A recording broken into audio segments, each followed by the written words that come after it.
Good evening to everybody there. You're locked in to Flower Hour, episode 4.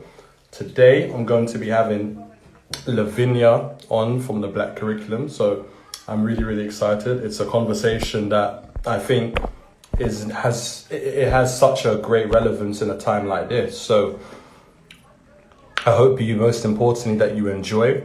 And if you have questions, make sure you send in your questions. So hopefully she'll be able to see this. I've just sent it to her.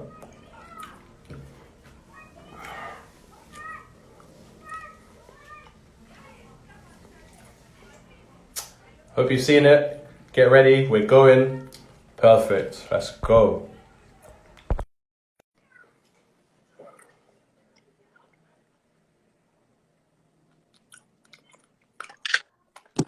Hello, Lavinya. How are you? Hi, I'm well. How are you?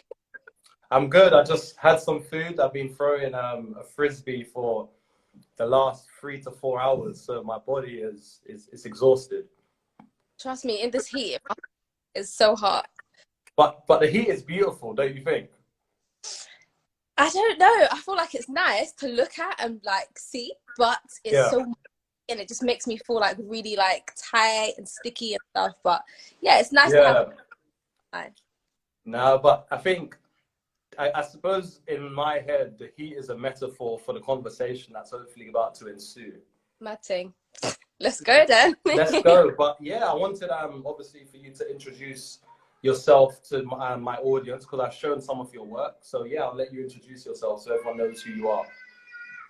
Okay, so thanks for this platform. My name is Lavinya. I'm the founder and director of the Black Curriculum, and I'm a writer. I really enjoy just reading and writing on narratives that center self-development, also understanding your history. I think it's really key that each of us in this country and just the world as Black people, we understand our identity and are able to connect with it in ways allow us to really just embrace the fullness of opportunities that are out there. So yeah, that's a little. And how did you get involved with the work you do with the Black Curriculum? So I'd say like every kind of stage of my life, there was like a point where I was moving forward to like more knowledge of this. Not even like in a way where I was cognizant that I was gonna learn Black history, but I'd say like the experiences that I went through definitely like made my passion greater for education.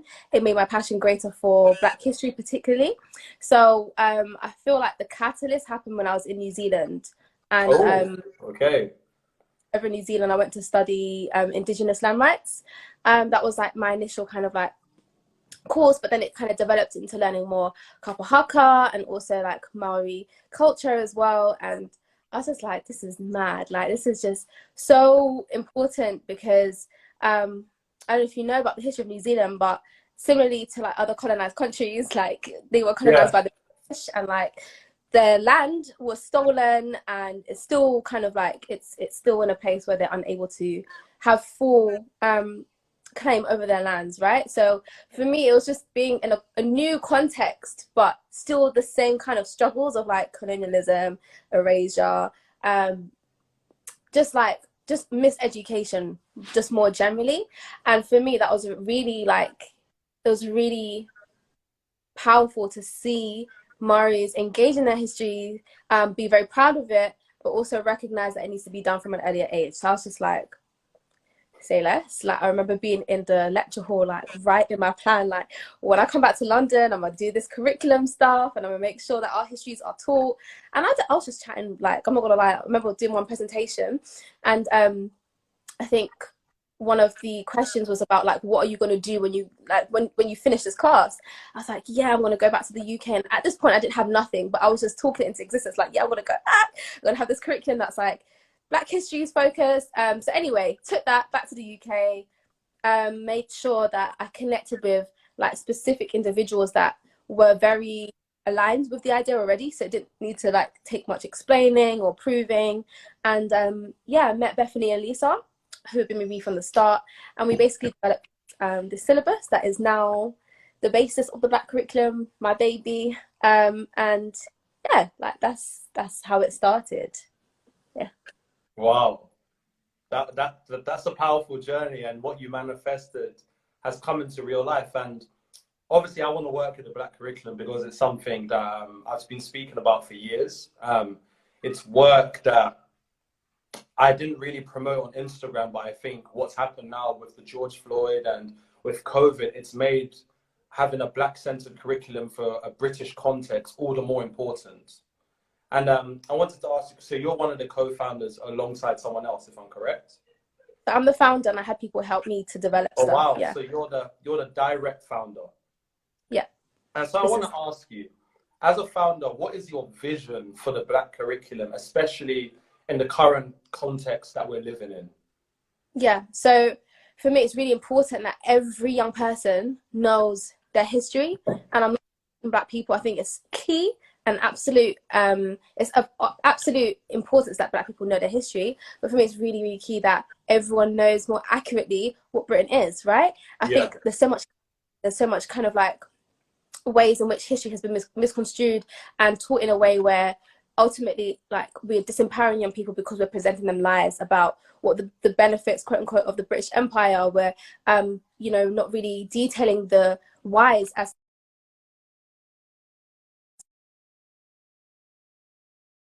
for us, it's that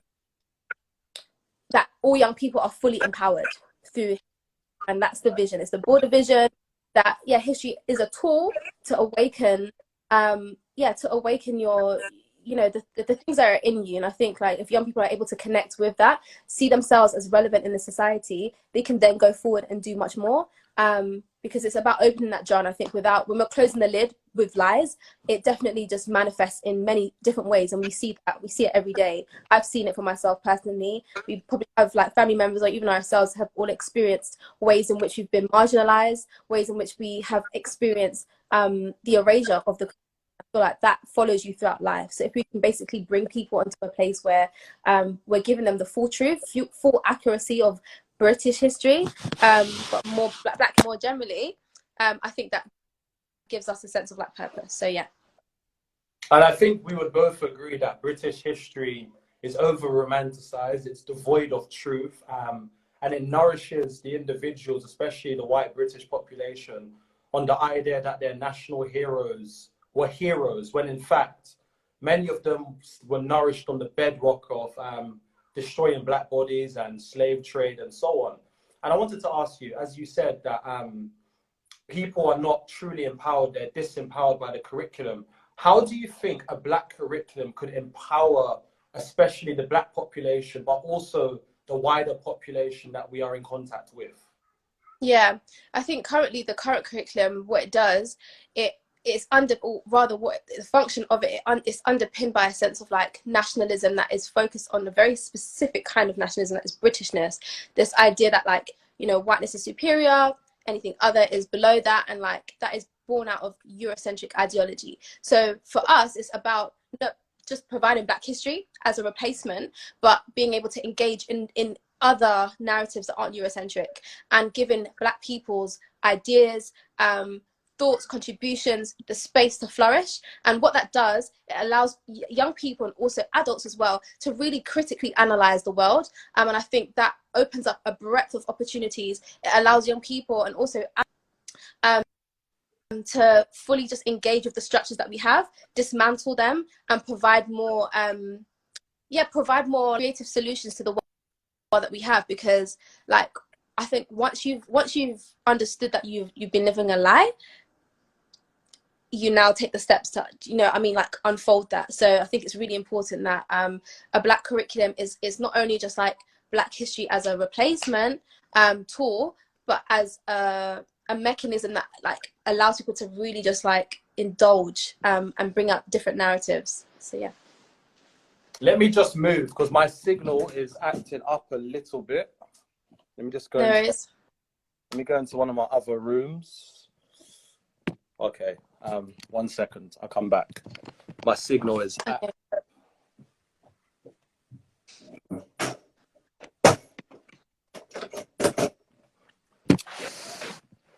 All right. Can you see me?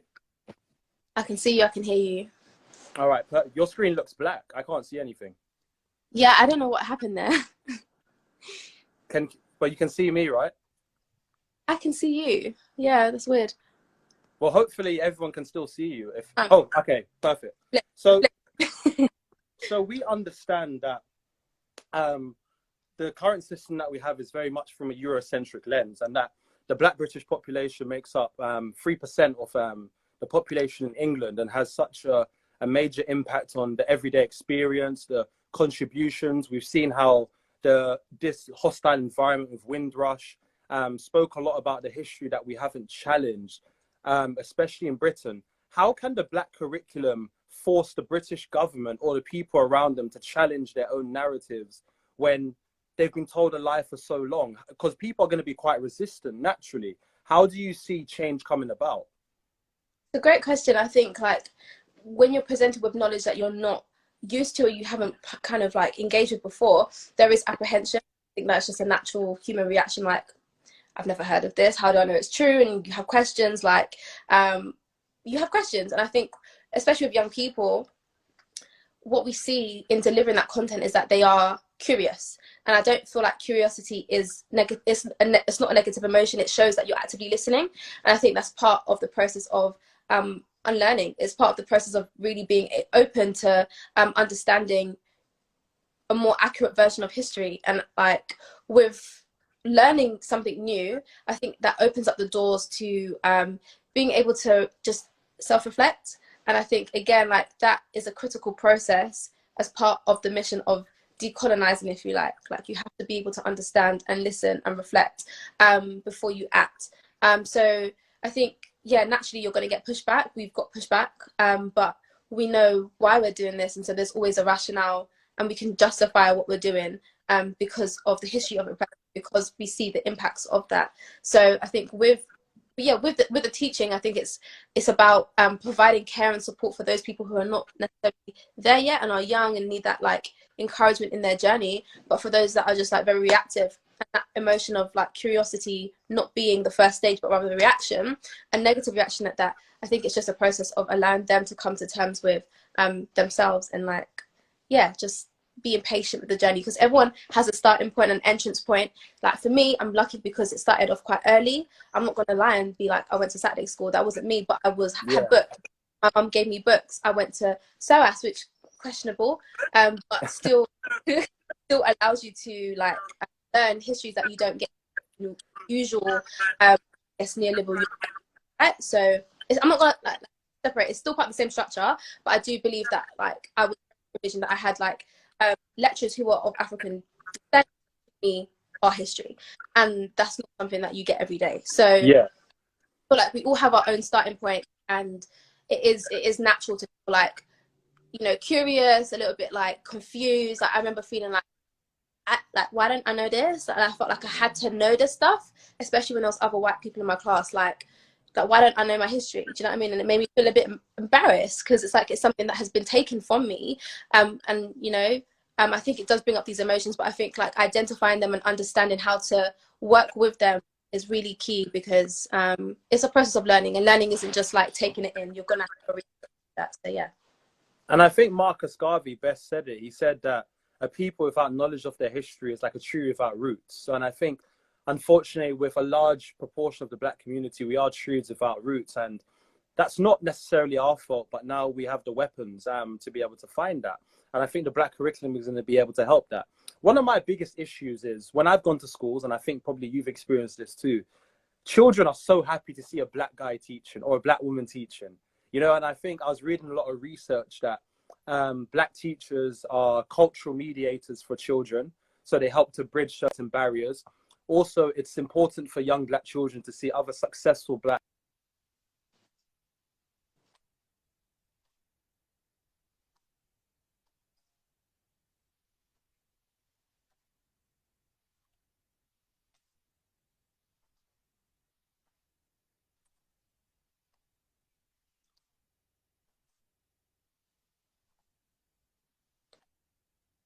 Sean, I think out. I can't hear you at all.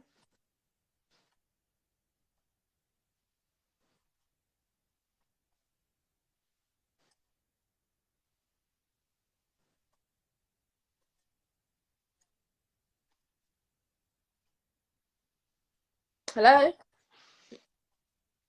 Can you hear me I can now? hear you now. Everything you said, I didn't hear at all. So can you hear me now? I feel like we're in lifetime. Yeah, I can hear you. All right, perfect. All right, so I'm going to start the question again. I was saying that we know that with research, Black teachers act as cultural mediators for Black children.